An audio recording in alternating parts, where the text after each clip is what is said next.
kita melakukan salat offline dan online. Assalamualaikum warahmatullahi wabarakatuh. Waalaikumsalam warahmatullahi wabarakatuh. Ini dipakai juga.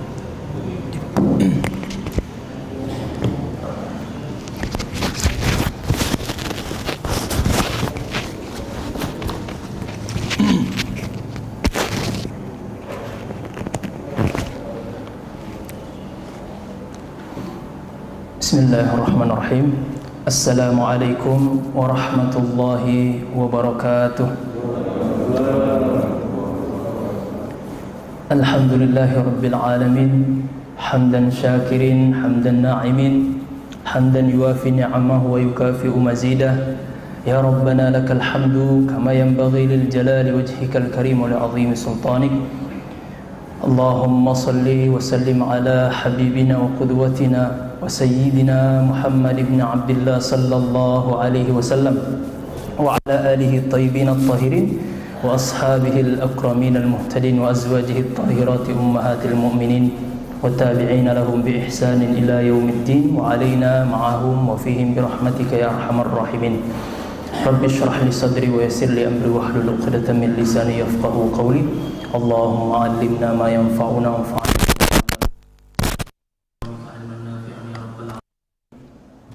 Allahumma la ilma lana illa ma 'allamtana innaka anta 'allamul ghuyub. Allahumma faqihna fid din wa 'allimna ta'wil.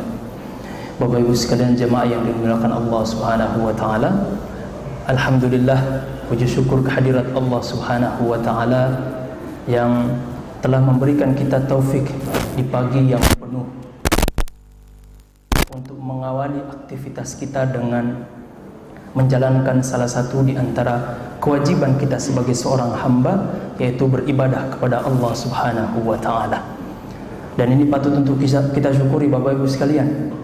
Karena kalau masalah ibadah itu bukan masalah fisik, bukan masalah kekuatan, bukan masalah pilihan dari seorang hamba, tapi adalah gerak dari Allah Subhanahu wa taala yang Allah berikan taufik sehingga kita bisa dan mampu melaksanakan ibadah kepada Allah Subhanahu wa taala. Maka ini patut untuk kita syukuri bersama. Salat dan salam juga tak lupa pula untuk senantiasa kita kirimkan kepada baginda Nabi tercinta Muhammad sallallahu alaihi wasallam. Karena Bapak Ibu sekalian, tidak ada jalan keselamatan baik di dunia maupun di akhirat melainkan mahabbatur rasul, cinta kepada baginda Muhammad sallallahu alaihi wasallam. Maka orang yang tidak punya cinta mahabbah di dalam kalbunya kepada Nabi Muhammad sallallahu alaihi wasallam, maka itu ma'assalamah, ya. Baik di dunia maupun di akhirat dia tidak akan mendapatkan jalan keselamatan. Karena itu dipertegas di dalam Al-Qur'an, Allah Subhanahu wa taala berfirman, "Qul in kuntum tuhibbunallaha fattabi'uni." Allah Subhanahu wa taala berfirman, "Wahai Muhammad, sampaikanlah kepada hamba-hambaku, jika mereka benar-benar betul-betul mencintaiku, maka ikutilah jalanmu. Karena apa yang engkau jalani, itulah yang aku kehendaki." Maka jalan untuk selamat dunia dan akhirat tidak lain dan tidak bukan hanya meniti jalan Muhammad sallallahu alaihi wasallam. Bapak Ibu sekalian yang dimuliakan Allah Subhanahu wa taala, pagi yang cerah ini alhamdulillah kita masih diberikan kesempatan untuk yang mungkin 1 jam ke depan, ya, menyimak kemudian mengkaji sama-sama, yang dimana ini sebenarnya adalah jalan kita untuk mengekspresikan ta'abbud, penghambaan kita kepada Allah Subhanahu wa taala. Kita sudah hafal bersama, bahkan mungkin sering kita dengar baik ustaz-ustaz yang kita undang di sini maupun para khatib setiap hari Jumat selalu mengatakan bahwa tujuan hidup kita adalah ibadah kepada Allah. Tapi esensi ibadah itu kadang kita sebagai seorang hamba tidak mengetahui. Maka ibadah yang dimaksud di dalam ayat itu, di mana Allah Subhanahu wa taala berfirman, "Wa ma khalaqatul jinna wal insa illa liya'budun." Tidaklah kuciptakan jin dan manusia melainkan untuk beribadah kepadaku. Makna ibadah di sini apa? Ada yang tahu?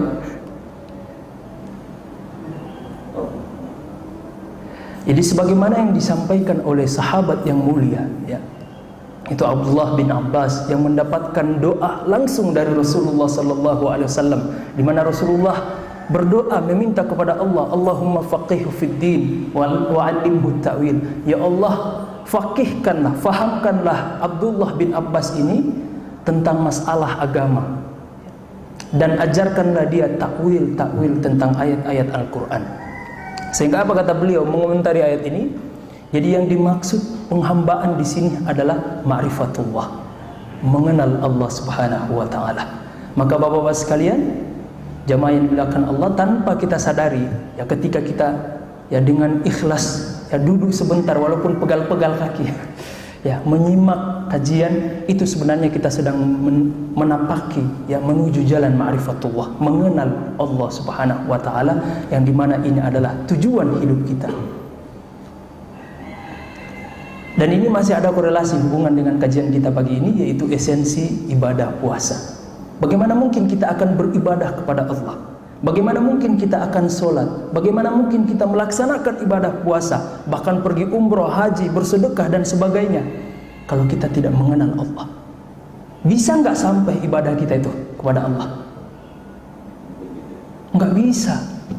Makanya Imam Ghazali rahimahullah menegaskan di dalam kitab beliau Minhajul Abidin, bahkan di dalam kitab yang lain yaitu Ihya Ulumuddin, kata beliau apa? La tasihhul ibadah illa bima'rifatil ma'bud. Dan ini sudah menjadi konsensus para ulama kita.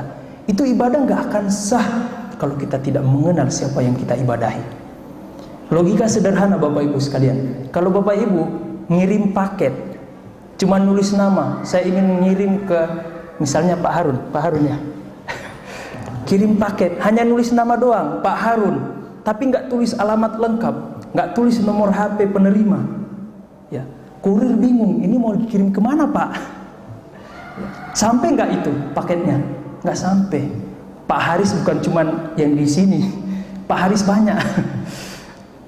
Begitu logika sederhana juga ibadah yang kita lakukan tanpa mengenal Allah.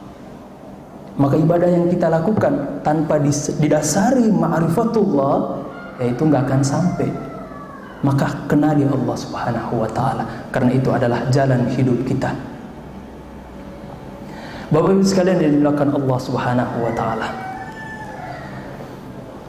Jadi sebelum kita masuk kepada esensi ibadah puasa, ini sebenarnya satu frekuensi dengan ibadah-ibadah yang lain. Maka kalau ini beres, ya puasa, zakat, sholat, itu insya Allah juga akan ikut beres. Nah itu yang kita sebutkan tadi, ma'rifatullah. Nah Bapak-Bapak sekalian, sebelum kita masuk kepada esensi puasa itu sendiri, maka kita harus dudukkan dulu esensi sholat, karena nanti ini ada korelasi, hubungan satu sama lain. Esensinya sama, mirip-mirip, hanya ada sedikit perbedaan. Kalau sholat itu merupakan ekspresi ma'rifatullah kita, kita sudah mengenal Allah nih, kita sudah belajar mengenali Allah Subhanahu wa taala, maka ekspresi ma'rifatullah kita, ekspresi pengenalan kita kepada Allah, ya harus kita salurkan dong. Apa itu? Ibadah kepada Allah melalui sholat. Nah, kalau puasa itu jalurnya adalah mengenali diri dulu. Maka Bapak Ibu sekalian, kalau Bapak Ibu ingin mengenal hakikat diri kita ini siapa, boleh ya melalui jalur puasa itu. Karena dari puasa kita akan mengenal siapa hakikat diri kita. Nah, Bapak Ibu sekalian yang dimuliakan Allah Subhanahu wa taala, makanya di dalam salah satu kitab Imam Sultanul Ulama Al-Izz bin Abdissalam belum menyebutkan, yaitu kitab Maqasidul Ibadat, esensi dari ibadah-ibadah itu sendiri. Belum nulis tuh ya, kitab tipis ya, hanya beberapa lembar saja, tapi Masya Allah manfaatnya sangat luar biasa kalau kita kaji lebih dalam lagi. Apa kata beliau? Maqasidul ibadati kulliha at-taqarrub ila Allah. Jadi esensi semua ibadah apapun itu pasti ada nilai atau instrumen taqarrub ila Allah, pendekatan seorang hamba kepada Allah Subhanahu wa taala. Maka ini kita harus beresin dulu nih, karena ini ibarat pondasi. Seperti kita kalau mau bangun satu bangunan atau bangun masjid, kan harus kokoh dulu pondasinya, baru nanti bangunan di atas akan kokoh juga. Tapi kalau pondasinya ya cuman beberapa meter ke bawah, ya, bahkan tiang-tiangnya ya rapuh ya, gempa dikit langsung runtuh. Begitu ya logika sederhana dalam esensi ibadah itu. Maka Bapak Ibu sekalian yang dimuliakan Allah Subhanahu wa taala, semua ibadah apapun itu pasti ada nilai taqarrub ilallah. Ya. Nilai pendekatan seorang hamba kepada Allah Subhanahu wa taala. Terus apa sih makna kedekatan Allah kepada hamba, atau sebaliknya hamba dekat dengan Allah? Apa maknanya? Ada yang tahu mungkin bapak-bapak, ibu-ibu punya kisi-kisi bocoran. Apa makna kedekatan Allah kepada seorang hamba? Apakah Allah dekat berupa fisik? Atau makna kedekatan di sini apa? Nah, setidaknya ada dua makna yang disebutkan oleh para ulama kita. Makna kedekatan Allah kepada seorang hamba, dan ini adalah kata kunci output dari setiap ibadah yang kita lakukan. Maka mohon maaf, ibadah puasa kalau kita tidak mendapatkan esensinya, itu kita akan hilang nilai-nilai dari puasa itu sendiri. Sehingga apa kata Allah Subhanahu wa taala, kata Rasulullah sallallahu alaihi wasallam di dalam hadisnya, rubba shaim la yajidu min siyamihi illa al-ju'. Ya, betapa banyak kata Rasulullah orang yang berpuasa di bulan suci Ramadan tapi tidak mendapatkan apa-apa melainkan lapar dan haus saja. Kenapa bisa begitu? Karena dia hilang makna esensi dari ibadah puasa. Dia hanya memenuhi syarat-syarat sah dari puasa itu. Jadi kalau di dalam kajian fikih itu para ulama kita membagi dua. Ada syarat sah ibadah, ada syarat qabul ibadah. Syarat sah ini ya ketika kita sudah terpenuhi rukun-rukunnya, syarat-syaratnya ya, dan sebagainya. Secara fikih kita sudah sholat menutup aurat, menghadap kiblat, bersuci, itu sudah terpenuhi secara syarat sah. Tapi apakah semua atau setelah kita memenuhi syarat sah ini otomatis diterima di sisi Allah? Nah, ini jadi pertanyaan. Belum tentu Bapak Ibu sekalian. Tapi Allah akan berikan kita pahala dan ganjaran. Kenapa? Karena kita telah menggugurkan salah satu kewajiban kita sebagai seorang hamba, yaitu ibadah sholat 5 waktu. Allah nggak akan tanya lagi, hei si fulan, ente kenapa nggak sholat di dunia? Lah kita sudah kerjakan sholat.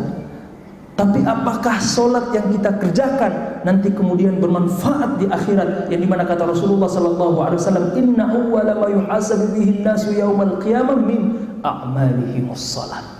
Sesungguhnya kata Rasulullah, amalan yang pertama kali akan dihisab oleh Allah di akhirat adalah sholat. Kalau sholat ini beres, maka semua akan ikut beres. Sholat seperti apa yang bisa kemudian menampung atau memperbaiki semua ibadah itu? Kalau sholat benar, ibadah semuanya nanti ikut benar. Apakah sholat yang hanya sekedar menggugurkan kewajiban, atau sholat seperti apa? Nah, ini yang patut untuk kita berikan tanda tanya. Perlu kita jawab, tapi nggak usah sekarang ya, masing-masing aja bapak sekalian ya.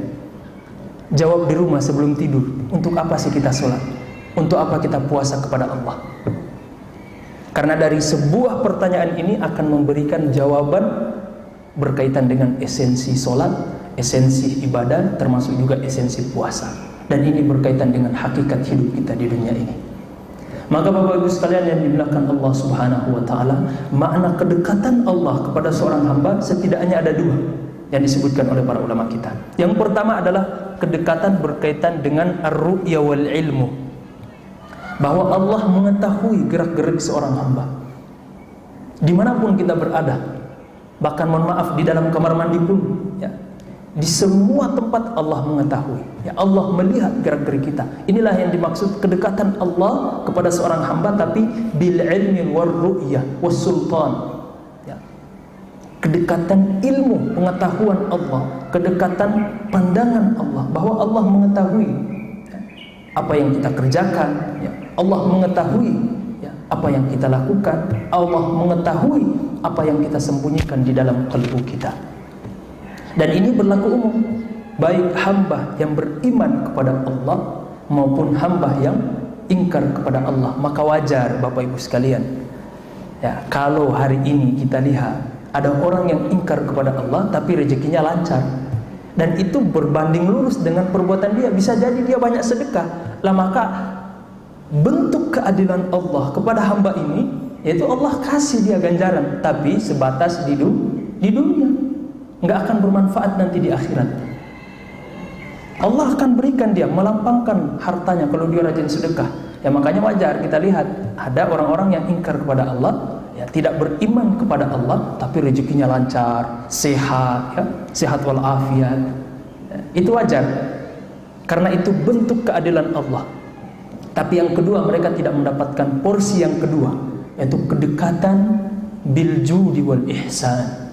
Kedekatan seorang hamba atau kedekatan Allah kepada hamba berupa kebaikan, berupa rahmat, kasih sayang Allah kepada seorang hamba. Dan ini hanya berlaku khusus kepada orang-orang yang beriman kepada Allah Subhanahu wa ta'ala. Nah, Bapak Ibu sekalian yang dimuliakan Allah Subhanahu wa ta'ala, maka dari sinilah kemudian kita masuk ke dalam esensi solat yang nanti kalau kita tarik, kita akan menemukan bahwa ternyata esensi solat itu sama dengan esensi yang ada di ibadah puasa. Maka Bapak Ibu sekalian yang dimuliakan Allah Subhanahu wa ta'ala, jadi ketika kita merunut ibadah itu, jadi ibadah yang paling utama di sisi Allah Subhanahu wa ta'ala apa? Sebelum kita lanjut nih, ada yang tahu apa ibadah yang paling afdal di sisi Allah? Solat. Bapak, solat katanya. Ibu-ibu ada nggak? Apa Pak? Masya Allah, mengenal Allah. Masya Allah, berarti udah masuk ini ya. Alhamdulillah, connect. Ya, biasanya kalau subuh khusyuk ya, ya saking khusyuknya udah trans, udah hilang. Ya, itu efek dari tumaknina yang Allah kasih. Ya, makanya kata Rasulullah apa? Majtama'a qaumun fi baitin min buyutillahi ta'ala yatluna kitaballah wa yatadarasunahu fima bainahum illa nazalat alaihimu sakinah. Jadi salah satu efek kita hadir kajian di masjid itu, kita sakinah, tenang. Saking tenangnya tidur. Dan itu benar ya Bapak Ibu sekalian, ini hadisnya. Ya, kata Rasulullah sallallahu alaihi wasallam, tidaklah ya suatu kaum ya berkumpul salah satu di antara rumah-rumah Allah, maksudnya masjid, membaca Al-Quran, saling memberikan pelajaran, illa nazalat alaihimus sakinah, kecuali Allah akan turunkan ketenangan. Saking tenangnya bisa tidur. Jadi bapak-bapak sekalian, kalau ada penyakit insomnia, ya udah rajin-rajin hadir di kajian supaya bisa tidur. Nah, Bapak Ibu sekalian yang dimuliakan Allah Subhanahu wa ta'ala, jadi ini ya, kalau kita menemukan kata kuncinya di sini, maka kita akan tahu esensi ibadah puasa itu. Maka ibadah yang paling tinggi di sisi Allah Subhanahu wa ta'ala adalah ma'rifatullah, mengenal Allah. Karena itu berkaitan dengan hakikat hidup kita. Makanya disebutkan di dalam hadis, walaupun hadis ini masih diperselisihkan oleh para ulama kita berkaitan dengan kevalidannya, tapi para ulama atau sebagian ulama mensahihkan, bahkan bukan mensahihkan, minimal sampai kepada derajat hasan, yaitu man arafa nafsahu faqad arafa rabbahu. Siapa yang mengenal hakikat dirinya, maka dia akan mengenal Tuhannya. Jadi mengenal hakikat diri itu bukan mengenal nama jisim kita. Oh, saya namanya Pak Harun, mohon maaf Pak Harun. Bukan itu. Tapi lebih dalam lagi, pertanyaan filosofis. Dari mana kita berasal? Untuk apa kita di dunia ini? Apakah untuk sekedar makan, minum, berketurunan? Walaupun ini tidak tercela ya. Kalau kita jadikan sebagai wasilah untuk taqarrub ilallah, pendekatan kepada Allah, maka justru menjadi pahala di sisi Allah Subhanahu wa ta'ala. Karena kata Rasulullah, innamal a'malu binniyat. Semua itu tergantung niatnya ya. Kalau kita niatnya walaupun ya, makan, minum, tidur yang di mana ini aktivitas duniawi, tapi kalau kita niatkan saya tidur supaya bisa sholat subuh berjamaah, selama kita tidur ya, dari sejak kita taruh kepala kita di bantal sampai kita bangun, maka Allah akan berikan pahala. Maka Bapak Ibu sekalian, kalau mau makan, mau minum ya, atau aktivitas duniawi, niatkan untuk Allah. Jadi supaya nggak sia-sia yang kita lakukan. Bahkan ketika sedang mancing, bapak-bapak ya, lagi mancing. Sekarang kan lagi musim mancing nih ya. Niatkan untuk Allah. Maksudnya apa? Ya supaya bisa nafkahi keluarga, atau misalnya supaya bisa melatih kesabaran. Itu kan melatih kesabaran. Ya, sabar supaya tahan banting diomelin sama istri. Ya, Bapak Ibu sekalian yang dimuliakan Allah Subhanahu wa taala. Inilah hakikat atau ibadah yang paling tinggi di sisi Allah adalah ma'rifatullah, mengenal Allah Subhanahu wa taala. Dan ini masih ada hubungannya dengan yang kita sebutkan di awal tadi, mengutip pendapat Imam Al-Ghazali, la tasihul ibadah illa bi ma'rifatil ma'bud. Ibadah itu enggak akan sah kalau kita tidak mengenal siapa yang kita sembah. Bagaimana mungkin akan diterima di sisi Allah tapi kita enggak mengenal siapa Allah? Jangan-jangan alamat palsu, ayu tinting lagi, alamat palsu. Enggak sampai ibadah kita. Maka yang paling utama, pondasi yang harus kita bangun adalah mengenal Allah.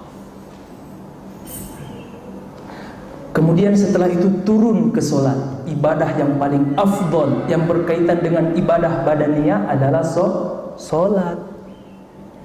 Ya.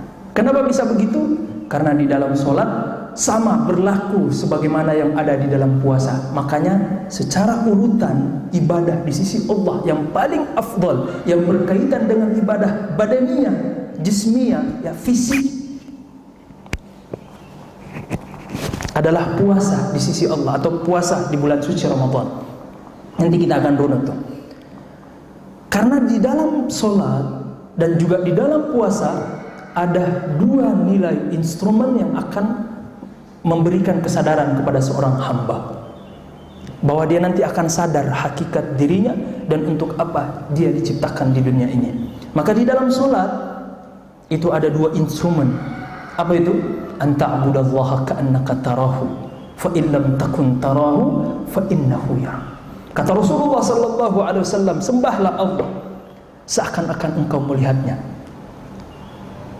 Bapak-bapak kalau sholat sudah lihat Allah enggak? Jujur, enggak apa-apa. Gimana Pak Harun? Belum, berarti kita sama. Ya, sama. Atau ada yang mengaku, Ustaz Afwan, aneh udah sholat bisa melihat Allah. Masya Allah, itu luar biasa itu.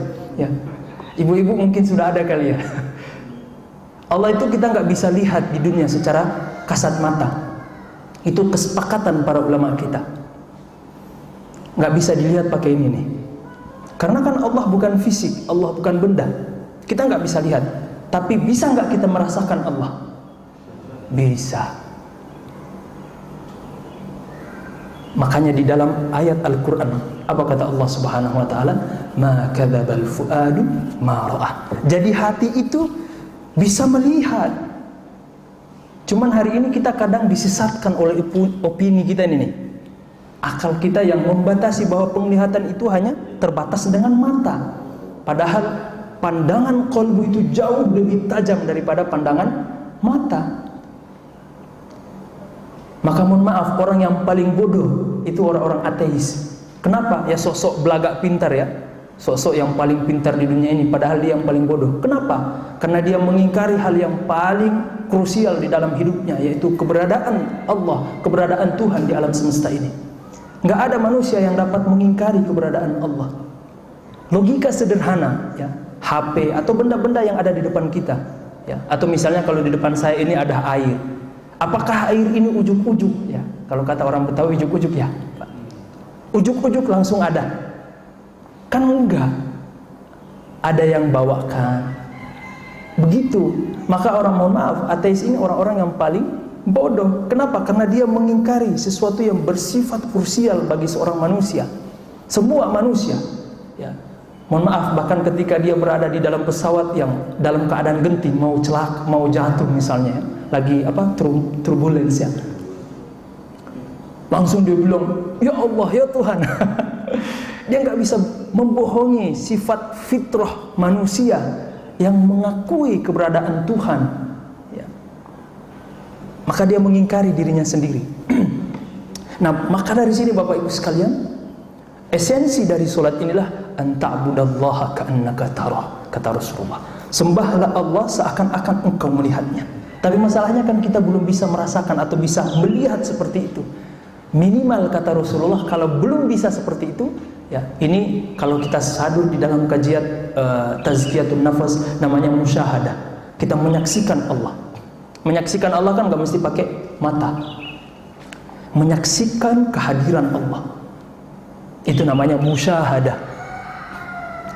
Kalau kita belum sampai seperti itu kata Rasulullah, fa in lam takun tarahu, kalau engkau belum bisa seperti itu, yakinilah fa innahu yara. Yakinilah bahwa Allah Subhanahu wa taala senantiasa melihat kita.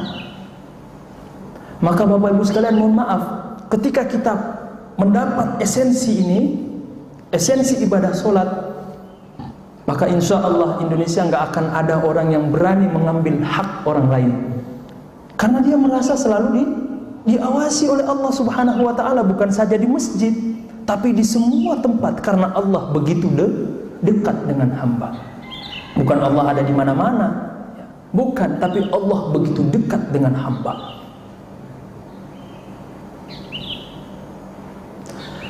Nah, inilah yang ada di dalam ibadah puasa. Nanti kita akan runut. Fa innahu yara. Karena sesungguhnya kalau kita belum bisa sampai kepada makom menyaksikan Allah di dalam salat kita, maka yakinilah kata Rasulullah, Allah senantiasa melihat kita. Makanya salat yang paling tinggi. Jadi ini mungkin bahan untuk kita berbenah ya Bapak Ibu sekalian. Jangan sampai kita sholat kita begitu-begitu aja ya, dari akil balik sampai sekarang. Masa kita sholat hanya sekedar menggugurkan kewajiban? Coba naikkan dikit kualitas sholat. Walaupun secara kuantitas mungkin gak banyak, tapi secara kualitas itu luar biasa, dan nanti akan mempengaruhi pahala ibadah itu. Makanya proporsi pahala yang paling tinggi yang akan didapatkan oleh seorang hamba ketika dia beribadah kepada Allah, ketika dia bisa menaikkan kualitas ibadah itu, maka pahala itu akan besar juga di sisi Allah, karena dia sudah mengenal Allah. Dia beribadah bukan lagi karena menggugurkan kewajiban, tapi atas dasar mahabbah, cinta kepada Allah. Maka dia selalu rindu aja itu, ya Allah kapan ya azan. Kalau kita kan beda, azan lagi. Tapi kalau orang yang membangun ibadahnya karena mahabbah, cinta kepada Allah, itu dia selalu rindu. Berasa lama aja ya, dari zuhur ke asar, ya Allah kok lama sekali sholat ya. Padahal kalau sudah azan, aduh azan lagi. Tapi kalau orang yang sudah sampai kepada esensi sholat, dia akan rindu dengan sholat itu, karena dia butuh dengan sholat.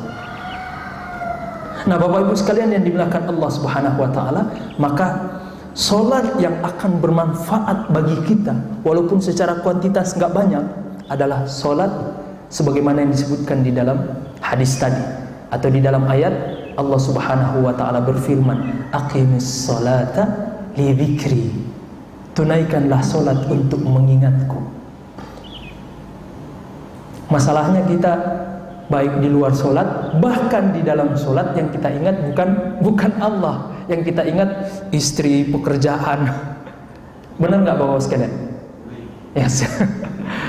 Bapak terlalu jujur. Kita lagi live streaming.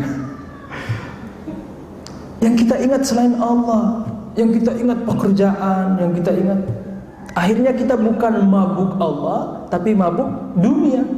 Terus apa bedanya kita di luar sholat dengan di dalam sholat? Yang kita ingat adalah dunia. Padahal esensi sholat adalah aqimis sholata li dzikri, tunaikanlah sholat untuk mengingatku. Nah ketika kita mendapat esensi ini, maka kita akan mendapatkan natijah, hasil, output dari sholat itu. Innas sholata tanha anil fahsyai wal munkar. Sesungguhnya sholat itu mencegah dari perbuatan keji dan mungkar. Maka kita akan dapat tuh Berbeda ketika kita hanya sekedar menunaikan sholat, ketika kita hanya sekedar menunaikan ibadah puasa hanya gara-gara ya takut atasan bilang di kantor harus sholat secara berjamaah. Ya. Beda. Dan pengaruh sisi spiritualnya juga beda. Makanya mohon maaf, hari ini kita saksikan ya hampir semua orang muslim ya dia tahu kewajiban sholat, bahkan dia sholat, hampir semuanya kita sholat. Tapi apakah sholat yang kita lakukan kemudian bisa mencegah dari keburukan, kemungkaran? Buktinya toh kita sehari-hari, bahkan hampir, mohon maaf ya, setiap hari kita lihat kemaksiatan,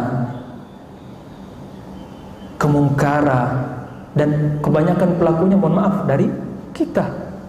Apa yang salah? Sholatnya atau orangnya? Kalau bapak-bapak bilang sholat langsung kafir loh. Sholat itu nggak salah. Inna sholata tanha anil fahsya'i wal munkar. Allah itu nggak pernah berbohong dengan firman-Nya. Maka kafir kita kemudian mengatakan, oh sholatnya yang salah. Enggak, bukan sholatnya yang salah, orangnya yang sholat yang salah. Belum mendapatkan esensi sholat. Sebagaimana orang berpuasa belum mendapatkan esensi puasa, maka ya wajar dari puasa yang dia lakukan tidak merubah karakternya. Padahal puasa itu salah satu madrasah ya. Sekolah kalau kita terjemahkan lah ya, pendidikan terbaik untuk membentuk karakter. Lah bagaimana enggak bapak-bapak sekalian, ibu-ibu sekalian, yang halal saja sebelum waktunya kita enggak boleh cicipi, enggak boleh kita makan, enggak boleh kita minum sebelum waktu berbuka puasa. Itu kan melatih kita. Begitu juga ketika kita sedang bersendirian, kita takut berbuka puasa. Walaupun kita ya coba untuk pura-pura bikin bibir kita kering ya, pura-pura lemas, nggak bisa. Maka dari puasa itulah akan membentuk satu karakter seorang mukmin sejati. Yaitu apa? Dia takut kepada Allah. Dia merasa selalu diawasi oleh Allah. Dan inilah yang saya bilang tadi, bahwa esensi puasa ini masih ada hubungan korelasi dengan esensi solat. Anta'budallaha ka'annaka tarahu fa illam takun tarahu fa innahu yara. Ya minimal kita meyakini bahwa Allah Subhanahu wa taala senantiasa mengawasi kita. Nah, Bapak Ibu sekalian yang dimuliakan Allah Subhanahu wa taala, maka kalau kita sudah bisa ya, menaikkan sedikit kualitas solat kita, maka kita akan mendapatkan ya esensi dari solat itu. Aqimis sholata li fikri, sehingga akan outputnya adalah rasa takut kepada Allah ya. Innas sholata tanha 'anil fahsya'i wal munkar, yang dimana solat yang kita kerjakan itu akan menghalangi diri kita dari berbuat kemungkaran, dari berbuat kemaksiatan kepada Allah. Maka orang yang solatnya beres, insya Allah dimanapun dia berada, bahkan ketika atasan nggak lihat, ya, nggak ada CCTV, dia akan amanah, akan jujur, karena dia tahu boleh ya, atasannya nggak melihat dia, ya. Boleh saja nggak ada CCTV yang mengawasi dia, tapi ada pandangan yang tidak pernah tidur yang selalu mengawasi dia, yaitu Allah Subhanahu wa taala. Maka Bapak Ibu sekalian yang dimuliakan Allah Subhanahu wa taala, ketika Allah memulai ayat-ayat yang bercerita tentang kewajiban puasa, di mana Allah Subhanahu wa taala berfirman, ya ayyuhalladzina amanu kutiba alaikumus shiyam kama kutiba alal ladzina min qablikum la'allakum tattaqun. Yang dimana artinya kalau kita terjemahkan, wahai orang-orang yang beriman, telah diwajibkan atas kalian berpuasa sebagaimana kewajiban puasa ini telah diwajibkan oleh kaum-kaum sebelum kalian. Untuk apa puasa itu? Apakah sekedar menahan lapar dan haus? Apakah sekedar menahan dari makan dan minum? Enggak. La'allakum tattaqun, agar kalian menjadi hamba-hamba Allah yang bertakwa kepada Allah Subhanahu wa taala. Maka Bapak Ibu sekalian yang dimuliakan Allah Subhanahu wa taala, Jadi esensi dari puasa ini nih. Jadi kalau ayat ini berbicara tentang mana sih inti dari puasa ayat ini, maka kita garis bawah ini paling akhir, la'allakum tattaqun, agar kalian menjadi hamba Allah yang bertakwa. Ketika Allah sadar bahwa ternyata solat ini pun belum bisa membentuk secara keseluruhan karakter seorang mukmin, maka Allah wajibkan puasa. Mudah-mudahan dengan puasa itu bisa melengkapi kekurangan kita. Maka Bapak Ibu sekalian yang dimuliakan Allah Subhanahu wa taala, maka esensi puasa inilah di bagian akhir ayat ini, la'allakum tattaqun. Dan nanti kalau kita runut, ini kita akan menemukannya bahwa ketika kita bisa benar-benar memahami puasa, ketika kita benar-benar berpuasa atas dasar sadar kepada Allah, karena kalau berbicara sadar ini Bapak Ibu sekalian, jadi kesadaran manusia ini bertingkat-tingkat loh ya. Disebutkan oleh para ulama kita ada tingkat atau 3 tingkat kesadaran manusia. Jadi menurut bapak-bapak sekalian atau ibu-ibu, kalau saya tanya, standar patokan orang itu sadar kapan? Kalau bapak-bapak kan atau ibu-ibu pas bangun lihat HP WA, ini udah ada WA ya, atau lihat Facebook, bangun tidur yang dilihat Facebook dulu ya, WA dulu. Itu kan standar kesadaran menurut versi kita. Kapan manusia itu sadar, Bapak Ibu sekalian?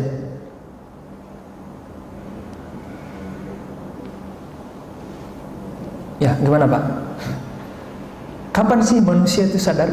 Atau kapan seseorang itu bisa dikatakan oh dia sadar? Ayo, ntar habis waktu ini. Ketika memahami Al-Quran dan hadis. Masya Allah, jawabannya bagus Pak. Ibu-ibu, ada yang bisa mewakili nggak? Jadi ada 3 tingkatan kesadaran manusia. Kesadaran yang pertama, dan ini kesadaran yang paling rendah, walaupun menurut kita ini, yang menurut versi ilmu kedokterannya, ini manusia sudah sadar. Yaitu kapan?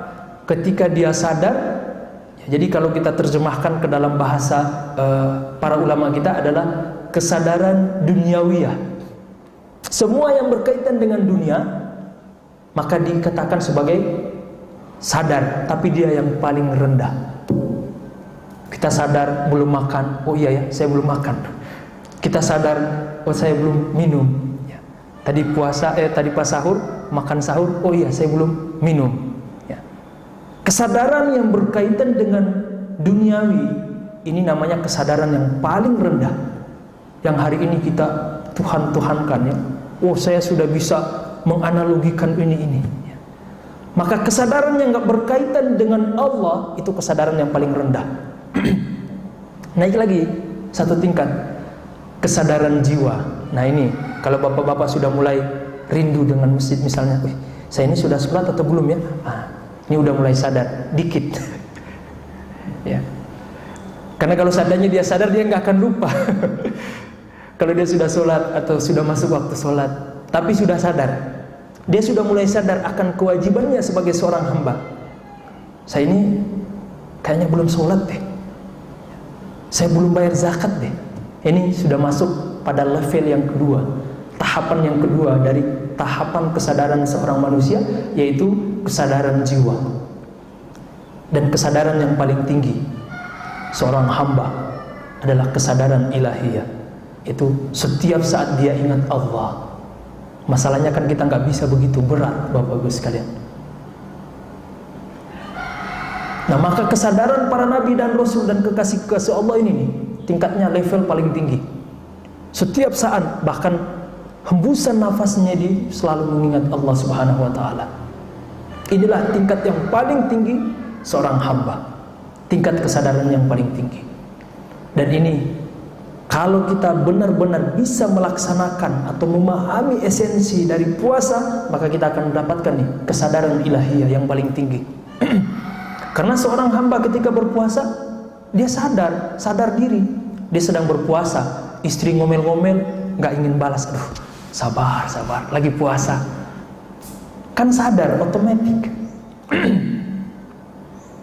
Ketika ketemu orang di jalan disenggol dikit, mau marah, biasanya mau marah, aduh, lagi puasa.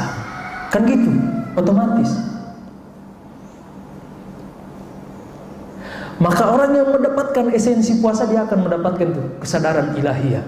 Setiap saat dia akan faham, dia akan sadar bahwa setiap gerak-geriknya, setiap perbuatannya itu selalu dilihat oleh Allah, selalu diawasi oleh Allah Subhanahu wa ta'ala. Maka Bapak Ibu sekalian yang dimuliakan Allah Subhanahu wa ta'ala, sebelumnya sampai jam berapa Pak? Oh, sampai saya selesai. Oh, sebentar lagi. Oh, baik. Ya. Kekurangan saya kalau udah bicara nggak diingatkan, takut lupa nanti. Ntar nanti sampai zuhur lagi. Bapak Ibu sekalian yang dimuliakan Allah Subhanahu wa ta'ala, maka kalau kita runut tadi, dari puasa inilah kemudian sebagaimana yang kita sampaikan tadi, bahwa dari puasa itu akan mengajarkan seorang hamba mengenal hakikat dirinya, yang akan mengantarkan mengenal kepada Allah Subhanahu wa ta'ala. Karena selama ini yang menghalangi seorang hamba untuk dekat kepada Allah siapa? Selain hawa nafsu kita. Dia nggak kelihatan, tapi dia bisa lihat kita. Sakti nggak itu Bapak Ibu sekalian? Siapa tuh? Setan. Jadi penghalang yang paling besar di dalam diri, bukan di dalam diri, ya bagi seorang hamba setelah nafsu adalah syaitan. Dia itu yang paling menghalangi kita untuk sampai kepada Allah Subhanahu wa ta'ala. Maka dengan puasa ini kita bisa mengkat dia, kita bisa menutup jalan dia. Makanya di dalam hadis disebutkan Rasulullah sallallahu alaihi wasallam bersabda, kalau di bulan suci Ramadan wasuffidatis syayatin, setan itu dibelenggu. Artinya apa? Apakah secara hakiki dia dibelenggu? Buktinya kan, mohon maaf, warung makan masih buka. Ya, berarti kan dia nggak benar-benar dibelenggu, masih ada setan gitu. Maksudnya apa? Maksudnya saking ya, seorang hamba itu kan kalau berpuasa, kalau ditinjau dari segi kesehatan, jadi salah satu manfaat puasa itu dia nanti akan memperkecil pembuluh darah. Jadi setan itu kan kata Rasulullah sallallahu alaihi wasallam, inna syaitana la yajri majrad dam. Setan itu mengalir di dalam diri seorang manusia bersamaan dengan aliran darah. Maka untuk mempersempit jalan syaitan untuk mengakses ke dalam tubuh kita hanyalah dengan berpuasa, memperbanyak lapar. Ya. Tapi supaya lapar kita itu berpahala, ya lebih baik puasa. Daripada cuman sekedar niat diet kan nggak dapat apa-apa, cuman dapat kesehatan aja dari sisi kesehatan. Tapi kalau kita niat puasa, ya diet dapat, ya sehat dapat, dan juga pahala dapat. Ya kecuali bapak-bapak pindahkan jam makan aja ya, balas dendam, puasa balas dendam. Nah itu nggak dapat diet, nggak dapat segi kesehatan. Tapi kalau kita niat benar-benar puasa, insya Allah kita dapat nilai kesehatan, karena puasa itu dapat menyehatkan seorang hamba. Plus kita dijauhkan dari godaan syaitan, karena syaitan itu akan akan jalannya untuk mengakses ke kalbu manusia itu menjadi sempit, sehingga dia putus asa untuk menggoda manusia ketika seorang hamba itu sedang berpuasa. Makanya dia tunggu nih, nah kalau udah buka baru dia mulai aksinya. Kalau sementara puasa dia nganggur dulu, tunggu nanti hamba itu berbuka baru kita lanjutkan lagi. Maka dengan berpuasa kita dapat mempersempit jalan syaitan untuk mengakses ke kalbu kita. Maka semakin banyak kita berpuasa, ya, apalagi ditambah atas dasar niat kepada Allah Subhanahu wa ta'ala, maka insya Allah ya, hasrat-hasrat, kemudian apalagi bisikan-bisikan syaitan itu akan mengecil, karena dia nggak mampu untuk mengakses ke kalbu kita. Dan ini berkaitan dengan esensi puasa. Ketika kita sudah benar-benar mengetahui bahwa puasa itu bisa mengantarkan seorang hamba kepada la'allakum tattaqun, menjadi hamba-hamba mendapat predikat bertakwa kepada Allah. Tapi puasa yang seperti apa dulu? Apakah puasa yang hanya sekedar menahan lapar dan haus, atau puasa yang bagaimana? Ternyata disebutkan oleh para ulama kita, agar kita mendapatkan predikat puasa la'allakum tattaqun, ya yang lain juga ikut puasa. Pandangan kita puasa juga, lisan kita ikut juga berpuasa, pendengaran kita ikut juga berpuasa. Jangan kita puasa tapi lisan kita nggak berpuasa, ya apalagi ibu-ibu ya, mohon maaf ya, pagi-pagi udah gibah gitu ya. Walaupun insya Allah ibu-ibu di sini nggak ada, ibu-ibu di luar sana. Jadi lisan ini ibu-ibu sekalian juga harus diikutkan berpuasa supaya kita mendapatkan predikat la'allakum tattaqun. Sama seperti bapak-bapak sekalian ya. Mata ini juga harus ikut berpuasa supaya kita mendapatkan predikat la'allakum tattaqun. Maka ketika kita lapar, itu kan akan memberikan kita pelajaran bahwa ternyata lapar dan haus itu nggak enak, Bapak Ibu sekalian. Jadi ketika kita melihat saudara kita, ya Allah, ya, ternyata lapar ini nggak enak. Di mana saudara-saudara kita yang mungkin ya, kurang mampu dan sebagainya, setiap hari mereka merasakan itu. Kita hanya setiap 1 tahun sekali merasakan kelaparan seperti itu. Sehingga apa? Makanya kata Rasulullah SAW di dalam hadisnya bahwa di bulan puasa Allah Subhanahu wa taala membuka semua pintu-pintu surga. Ini ditafsir oleh para ulama kita. Maksudnya apa? Ya, dijelaskan bisa bermakna hakiki bahwa benar-benar Allah membuka semua pintu-pintu surga di bulan suci Ramadan, juga bermakna bahwa di bulan suci Ramadan orang banyak berbuat baik, orang banyak bersedekah. Lah, apa hubungannya puasa bulan suci Ramadan dengan sedekah? Itu tuh tadi. Ketika seorang hamba merasakan lapar, ternyata lapar itu nggak enak. Ketika dia kehausan, ternyata haus itu nggak enak. Dia memperbanyak bersedekah kepada saudara-saudaranya yang kurang mampu, yang dimana mereka setiap saat merasakan itu. Maka mereka bersedekah. Maka kalau kita sudah bisa berpuasa seperti ini, puasa yang bisa memberikan kita instrumen ya, sadar kepada Allah, ya, kesadaran ilahiyah, maka kita akan mendapatkan insya Allah predikat la'allakum tattaqun yang akan menjadi bekal kita untuk membentengi diri kita sepanjang lepas bulan suci Ramadan, sehingga kita bertemu lagi dengan bulan suci Ramadan. Ya, insya Allah itu yang akan menjadi apa ya, yang mengguide kita, menjaga kita untuk tergelincir ke dalam dosa-dosa, berbuat maksiat kepada Allah.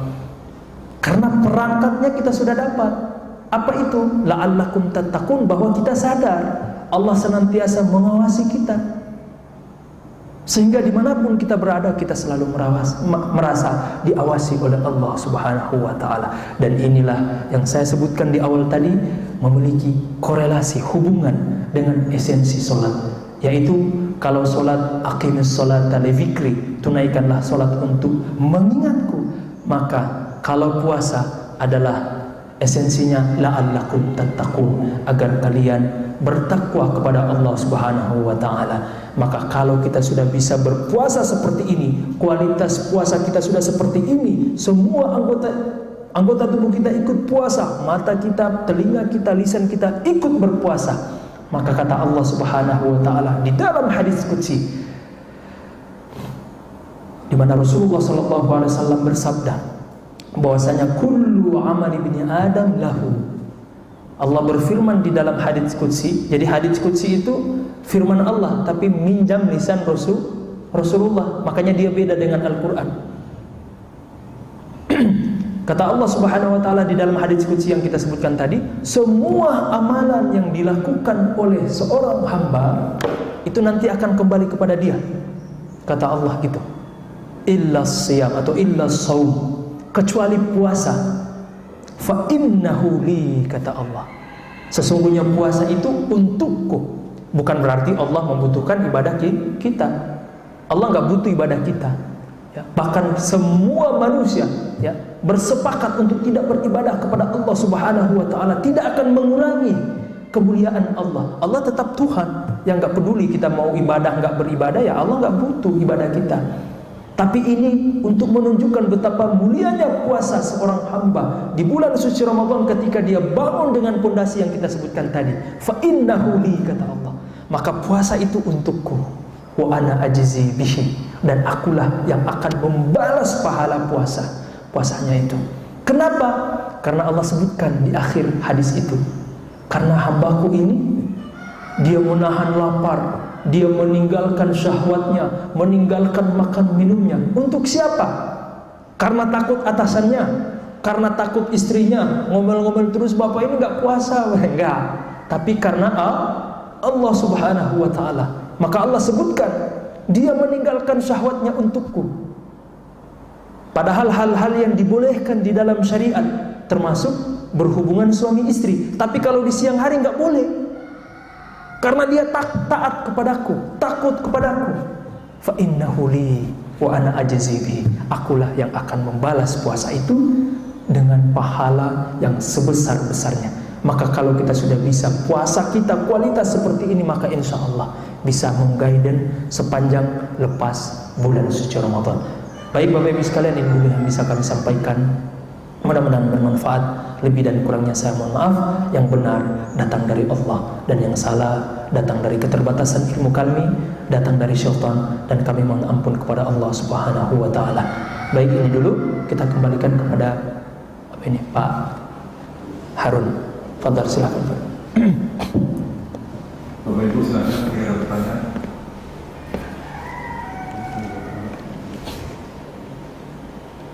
Di mana ada juga. Baik, karena sudah waktunya itu. Oh, baik. Tutup dengan baik. Baik Bapak Ibu sekalian, alhamdulillah nggak ada pertanyaan. Berarti kita cepat pulang. Baik Bapak Ibu sekalian, agar lebih berkahnya pertemuan kita hari ini, mari kita tutup dengan doa kafaratul majelis. Mudah-mudahan dengan doa yang kita bacakan ini, Allah menggugurkan dosa-dosa kita selama bermajelis. Allah menerima dan meridhoi kita selama kita bermajelis ilmu. Subhanaka Allahumma bihamdik, asyhadu an la ilaha illa anta, astaghfiruka wa atubu ilaik. Billahi taufiq wal hidayah. Assalamualaikum warahmatullahi wabarakatuh.